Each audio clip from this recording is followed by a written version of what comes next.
اس میں باقاعدہ کہا یہ جا رہا ہے کہ سدرن پنجاب میں یہ تاثر ہے کہ وہاں پہ ابھی بھی فیملیز، وہاں پہ ابھی بھی خاندان تعلیم کو ایک خرچہ سمجھتے ہیں، ان کے لیے ایک اکنامک برڈن ہے. تو یہ مفت تعلیم اور اکنامک برڈن، یہ دونوں باتیں ایک ساتھ کیسے ہو رہی ہیں؟ دیکھیں، غریب آدمی کے اوپر تو ابھی بھی تعلیم جو ہے وہ اکنامک برڈن ہے. سرکاری اسکولوں میں گو کہ فیس نہیں چارج کی جاتی، لیکن فروغ تعلیم فنڈ کے نام پہ 20 روپے مہینہ جو ہے وہ ہر بچے سے لیا جاتا ہے.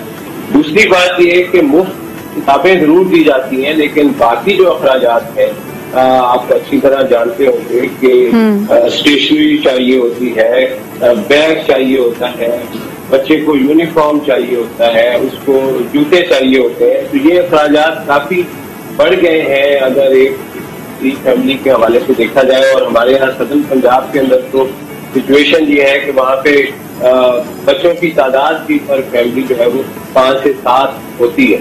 تو ماں باپ جو ہے وہ تمام بچوں کے اوپر اتنی بڑی انویسٹمنٹ جو ہے وہ ایجوکیشن کے حوالے سے نہیں کر پاتے.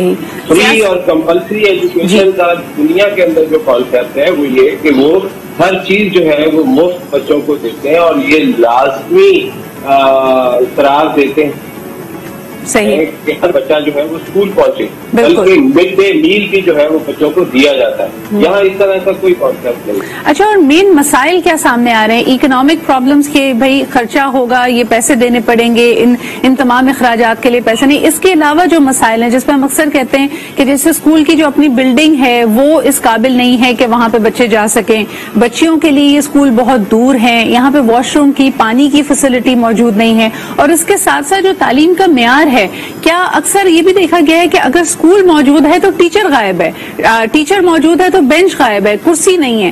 اس حوالے سے فیسلٹیز کا اس پر احاطہ کریں کہ ضیاء صاحب کیا صورتحال ہے پنجاب میں؟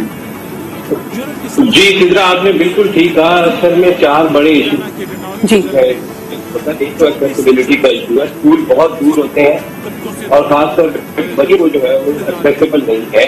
5ویں کلاس تک یعنی پرائمری اسکول تو اویلیبل ہے دیہاتوں کے قریب، لیکن جو مڈل اور سیکنڈری اسکول ہے وہ بہت کم ہے تعداد میں. اور اگر تعداد کا کیا جائے تو لڑکوں کے اسکول جو ہے وہ زیادہ ہے، لڑکیوں کے اسکول کم ہے.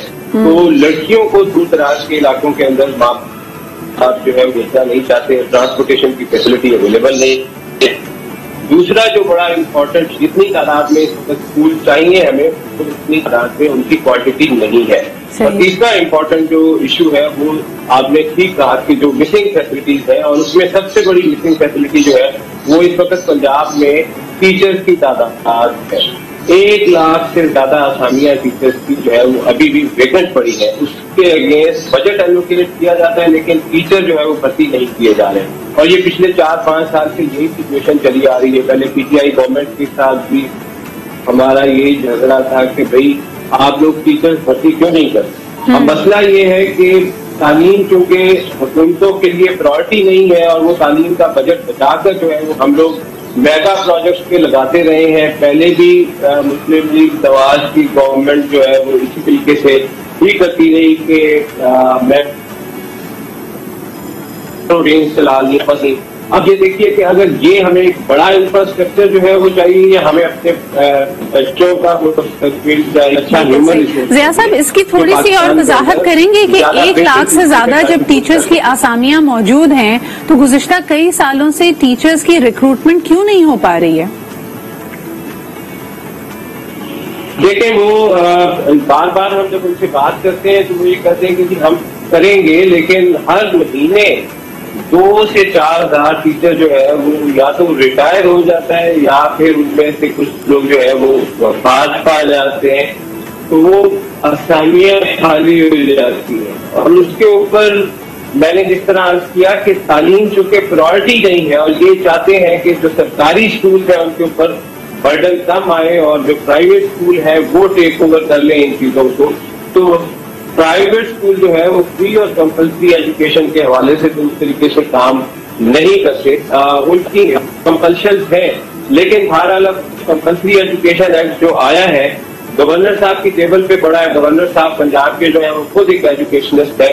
ہمیں پوری امید ہے کہ وہ اس ایکٹ کو پاس کریں گے تو اگر یہ ایکٹ پاس ہو جاتا ہے تو پھر جو پرائیویٹ اسکول ہیں ان کے اوپر بھی لازم ہو جائے گا کہ وہ 10% بچے جو ہے وہ اپنے اسکولوں کے اندر فری ان کو تعلیم دیں. بالکل صحیح. اب مجھے یہ بتائیے گا ضیاء صاحب, probably my last question to you, مجھے بتائیں کہ اس وقت بطور شہری ہماری کیا کنٹریبیوشن ہو سکتی ہے. اینڈ لاسٹلی کہاں آپ نے ٹیچر ٹریننگ, ٹیچرز کی ریکروٹمنٹ کے اوپر بات کی, فیسلٹیز کی بات کی, ہمیں ذرا اپڈیٹ کیجیے گا. سنگل نیشنل کریکولم کا اس وقت کیا سیناریو ہے, کیا وہ بھی التوا میں پڑ گیا ہے؟ Because it was in a very important state of transition کہ اس کی کتابیں چھپنی تھی, ٹیچرز کی ٹریننگ ہونی تھی. اس وقت کیا صورتحال ہے؟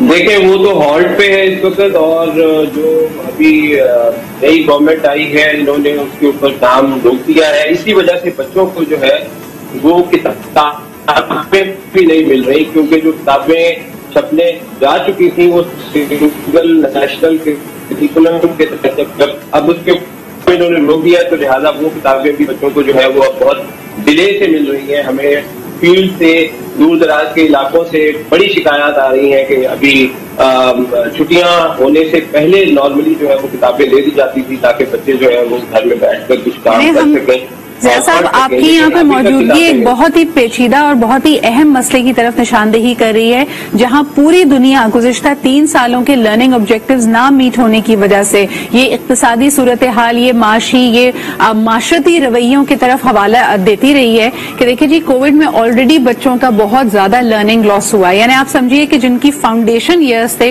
ان بچوں کی بنیاد ہی ہل گئی ہے, اور اس کے بعد بھی ہمارا یہ نان سیریس ایٹیٹیوڈ, جب ہم اہم مسائل کو نہ صرف ہم ان کو ایک چیلنج کے طور پہ لے رہے ہیں, نہ ان کو حل کرنے کے لیے کوئی سولوشنز ڈھونڈ رہے ہیں. دس از آلموسٹ کرمنل نیگلیجنس. بہت بہت شکریہ ہمارے ساتھ موجود ہونے کے لیے.